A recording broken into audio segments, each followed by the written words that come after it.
പശ്ചിമേഷ്യ അങ്ങനെ കൊടും യുദ്ധത്തിലേക്ക് കടക്കുന്ന ഒരു സാഹചര്യമാണ് ഉണ്ടാകുന്നത്. അടുത്ത ലോകമഹായുദ്ധം ഇനി ആരംഭിക്കാൻ ഏതാനും മണിക്കൂറുകൾ മാത്രമെന്നുള്ള സൂചനയാണ് പാശ്ചാത്യ രാജ്യങ്ങൾ പങ്കുവയ്ക്കുന്നത്. ഹനിയയുടെയും ഹിസ്ബുള്ളയുടെ മിലിറ്ററി തലവനായ ഹുവാദ് ഷുക്കൂറിന്റെയും കൊലപാതകത്തിലുള്ള തിരിച്ചടി ഉറപ്പായും ഇറാനും അവരുടെ കൂട്ടാളികളും നൽകുമെന്നുള്ള വ്യക്തമായ സൂചന അറിയിച്ചു കഴിഞ്ഞു. ഇസ്രയേലിനെ ഏത് നിമിഷവും ആക്രമിക്കുമെന്ന് അമേരിക്കയും ഒക്കെ ഭയപ്പാട് പങ്കുവയ്ക്കുന്നുണ്ട്. ഇസ്രയേലിലെയും ഉന്നത ഉദ്യോഗസ്ഥർ ഇക്കാര്യം പ്രതീക്ഷിക്കുന്നുണ്ട്. അതിനുള്ള എല്ലാ തയ്യാറെടുപ്പുകളും നടത്തിവരികയാണ്. ഇറാന്റെ ഭാഗത്തു നിന്നും പ്രത്യാക്രമണം ഉണ്ടാകുമെന്ന വിലയിരുത്തലിന്റെ പശ്ചാത്തലത്തിൽ തന്നെയാണ് അമേരിക്കയും ഇതിന്റെ അടിസ്ഥാനത്തിൽ തന്നെയാണ് പുറംകടലിൽ യുദ്ധക്കപ്പലുകൾ അയച്ചിരിക്കുന്നത്. എന്നാൽ ഈ സാഹചര്യത്തിൽ വളരെ വ്യത്യസ്തമായ ഒരു വാർത്തയാണ് സോഷ്യൽ മീഡിയയിൽ പടർന്നുകൊണ്ടിരിക്കുന്നത്.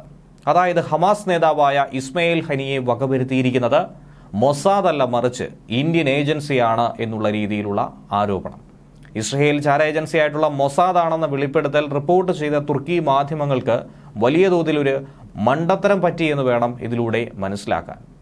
കൊലപാതകി എന്നർത്ഥം വരുന്ന ഒരു വാക്കിന് പകരം ഇന്ത്യൻ ബന്ധം തോന്നിക്കുന്ന മറ്റൊരു പേര് അവിടെ തെറ്റായി തന്നെ വ്യാഖ്യാനിക്കപ്പെടുകയാണ് ഉണ്ടായത്. അതുകൂടി ചേർത്ത് വെച്ചുകൊണ്ട് അവർ തെറ്റിദ്ധരിക്കപ്പെടുകയാണ് ചെയ്തത്. ഇതൊക്കെ തന്നെ തുർക്കി മാധ്യമങ്ങൾ അതുപോലെ തന്നെ പങ്കുവയ്ക്കുകയും പത്രത്തിലടക്കം അടിച്ചു വരികയും ചെയ്തു.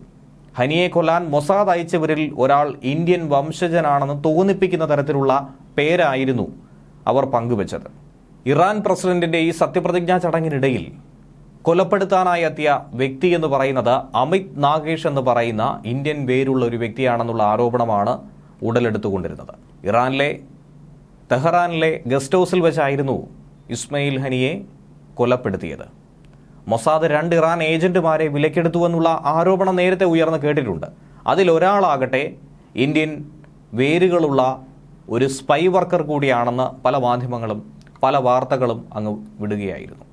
ഇന്ത്യയിൽ വളരെ വ്യാപകമായി ഉപയോഗിക്കുന്ന ഒരു പേര് തന്നെയാണ് അമിത് നാഗേഷ് എന്ന് പറയുന്നത്. അതുകൊണ്ട് അതൊരു ഇന്ത്യക്കാരനാണെന്നും ഇസ്രയേൽ പൗരനാണെന്നും ഒക്കെ തന്നെ ഒരു തുർക്കി മാധ്യമം വലിയ തോതിൽ കഥകൾ എഴുതി വിട്ടു.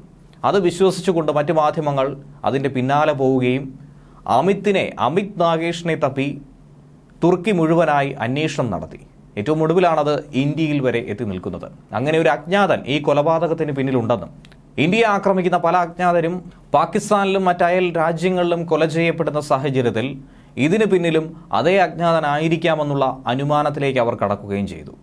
ഹനിയ വധത്തിന് പിന്നിൽ മൊസാദ് ആണെന്നുള്ള റിപ്പോർട്ടുകളെ പരിഹസിച്ചുകൊണ്ട് സമൂഹമാധ്യമങ്ങളിൽ ഇസ്രയേൽ അനുകൂലികൾ തന്നെ പങ്കുവച്ച ട്രോളുകൾ തന്നെയാണ് അതിൽ കൊലപാതകി എന്നർത്ഥം വരുന്ന ഹമിദ് നാഗേഷ് എന്ന ഹീബ്രു വാക്കും അത് ഒരു തരത്തിൽ മാറ്റി ഹമിദ് എന്നുള്ളത് അമിത് നാഗേഷ് എന്നാക്കി അവർ ഇന്ത്യക്കാരനാണെന്ന രീതിയിൽ ചില വാർത്തകൾ പുറത്തുവിട്ടത്. എന്നാൽ വൈകാതെ തന്നെ തെറ്റ് മനസ്സിലായി തങ്ങൾ സ്വയം വിഡ്ഢികളായി എന്നുള്ള കാര്യം തുർക്കി മാധ്യമങ്ങൾ തിരിച്ചറിഞ്ഞു.